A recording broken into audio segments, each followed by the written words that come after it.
అందరికీ నమస్కారం అండి. Welcome to my channel. నిన్న వీడియోలో చెప్పినట్లు మనకి రేషన్ కార్డులో రిలేషన్ తప్పుగా ఉంటే వాళ్ళ కోసం ఆప్షన్ ఇవ్వడం జరిగిందని నిన్నటి వీడియోలో మనం చెప్పుకోవడం జరిగింది. ఈరోజు దానికి సంబంధించిన అప్లికేషన్ అనేది కూడా రావడం జరిగింది. అది ఎలా ఫిల్ చేయాలో ఇప్పుడు చూద్దాం. ముందుగా అప్లికెంట్ ఫుల్ నేమ్ అనగా ఎవరైతే అప్లై చేస్తున్నారో వాళ్ళ ఫుల్ నేమ్ అనేది అక్కడ రాయాలి. ఆధార్ నెంబర్ అంటే మనం పైన ఎవరిదైతే పేరు రాసామో వాళ్ళ ఆధార్ నెంబరు, అలాగే father are husband name. Gents అయితే ఫాదర్ నేమ్ రాస్తారు, లేడీస్ అయితే హస్బెండ్ నేమ్ అనేది రాస్తారు.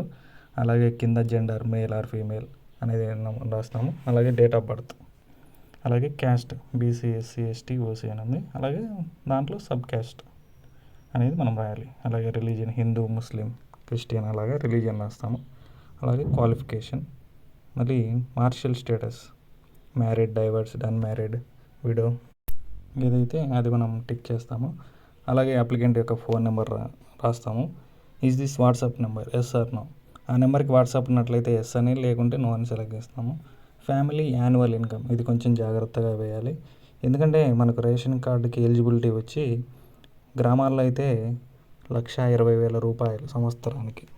కావున మీరు యాన్యువల్ ఇన్కమ్ వేసేటప్పుడు 1,20,000 లోపు ఇన్కమ్ వేయాలి. ఎక్కువ వేసినట్లయితే మీ రేషన్ కార్డు పోయే అవకాశం ఉంది. ప్రిఫరబ్లీ 80,000 ఆర్ 90,000 అనేది వేయండి. అలాగే ఆక్యుపేషన్ మీరు ఏం చేస్తుంటుంది వేయండి. అలాగే హ్యాబిటేషన్ మీ సచివాలయ పరిధిలో కొన్ని సచివాలయాల పరిధిలో 3-4 విలేజ్లు ఉండడం జరుగుతుంది.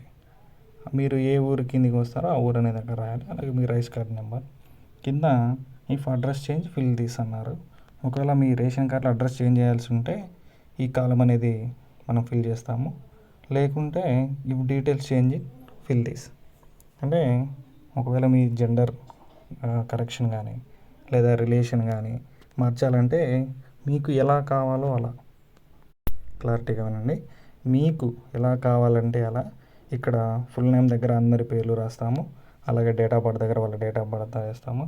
ఇక relation with head of the family అన్న దగ్గర మనము ఎవరైతే హెడ్ ఆఫ్ ది ఫ్యామిలీ పెడుతున్నామో వాళ్ళ పేరు ఫస్ట్ రాస్తాము. రాసి వాళ్ళ పక్కన head of the family HOF అనేది రాసి వాళ్ళకి రిమైనింగ్ వాళ్ళు ఏమవుతారు అనేది కింద మనం రిలేషన్ అనేది రాస్తాము. ఆ విధంగా మనము రేషన్ కార్డులో అప్లై చేసుకోవచ్చు. అలాగే అప్లికెంట్ సిగ్నేచర్ ఎవరైతే మనం పైన పేరు రాసామో వాళ్ళ సిగ్నేచర్ అనేది చేయాల్సి ఉంటుంది.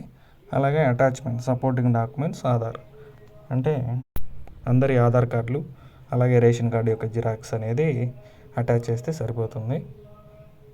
ఇవన్నీ కూడా తీసుకుని మీరు సచివాలయంకి వెళ్ళినట్లయితే అక్కడ డిజిటల్ అసిస్టెంట్ గారి లాగిన్లో నమోదు చేసి మీ కరెక్షన్స్ అనేది చేయడం జరుగుతుంది.